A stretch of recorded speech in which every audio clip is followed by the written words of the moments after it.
พูดอย่างนี้เราเคลียร์กับโอ๊กเลยแล้วโอ๊กที่ไหนแล้วโอ๊กอ่ะ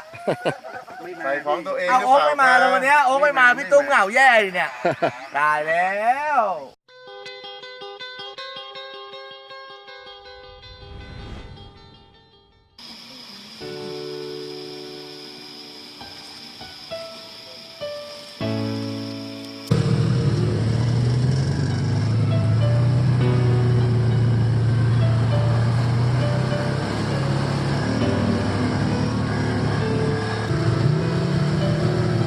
ชีวิต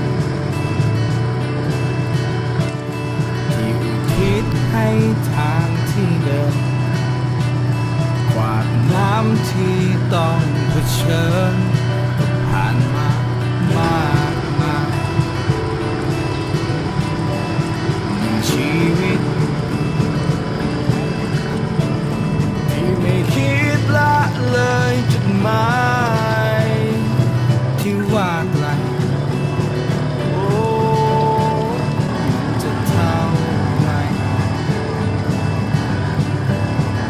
ความฝันเป็นเสรีภาพฉันได้กางปีกบินไปแบบนกพิราบตราบเท่าที่ใจมันยังมีความหวังตราบเท่าที่กายมันยังมีกำลังเส้นทางของข้าลิขิตมันอยู่ที่ลงแรงไม่ใช่แค่วิธีคิดชีวิตนี่ของจริงมันยิ่งกว่าละครทุกก้าวทรหดยิ่งกว่านักวิ่งมาราธอนเพราะไม่ได้เกิดมาตายแต่เกิดมาทำทุกสิ่งที่สร้างไว้ให้คนที่เกิดมาจำไม่มีอะไรที่จะได้มาง่ายดายและจะไม่เสียใจในวินาทีที่ใกล้ตายล้มมันกี่ครั้งลุกขึ้นมาได้ลุกขึ้นมาสู้ไม่ใช่ลุกขึ้นมาพ่ายเจ็บมันเท่าไรไม่เคยเข็ด It's my life สู้ด้วยตัวเองให้สำเร็จtill I die ทุกสิ่งมันต้องแลกถึงจะได้มาถ้าเหน็ดเหนื่อยก็ปาดเหนื่อยที่มันใกล้ตามีคนบอกทำเพลงมันจนทางชาติจนมันแล้วทั้งชีวิตไม่ควรจะพังผ่าจะเติบโตมากับสิ่งที่รักและไม่เคยถอดใจให้กับใครที่ทักใครบอกว่าเพ้อฝันมันอันตรายคนที่ไม่มีฝันนั่นแหละที่อันตรายและนี่คือชีวิตที่คิดให้ทางที่เดินกว่าน้ำที่ต้องเผชิญผ่านมามากมายชีวิต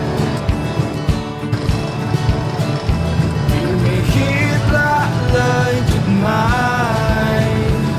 ที่ว่าไกลโอ้มันจะเท่าไหร่คงไม่เกินใจความฝันจุดหมายหนึ่งใจฉันกับหนทางที่แสนไกลยิ่งเกินไว้จะเดินไปได้เจอมากี่ฝนได้ทนมาก็หลายถ้าความตายคือสิ่งสุดท้ายจะใช้ชีวิตให้มีจุดหมายปลายทางคงไม่ถึงถ้าไม่ก้าวเดินโลกใบนี้มันกว้างใหญ่แต่ไม่กว้างเกินใจเราถ้าพร้อมจะไปก็เหยียบคันเร่งเอาให้ล้อเป็นไฟตายเป็นตายฉันจะขอเป็นไปกลายเป็นไก่แต่ใจที่ขอเป็นไทยลมให้มันล้มอีกสักครั้งจะเป็นไรอยู่มาจนวันนี้ไม่รู้ว่าท้อมันเป็นไงพร้อมจะปะทะชนะตั้งแต่วิธีคิดความพอชนะโมทั้งที่มันไม่มีพิษแพ้ก็คือแพ้ยอมรับคือสปีดในชีวิตนี้เป็นของเราแล้วใครเล่ามันจะมีสิจะไปให้สุดหลุดจากปะทะใดจะไปให้สุดไปให้สุดฟ้าไก่จะไปให้สุดไม่ได้ไปชนะใครยิ่งใหญ่กว่านั้นคือฉันจะไปชนะใจชีวิตที่อุทิศให้ทาง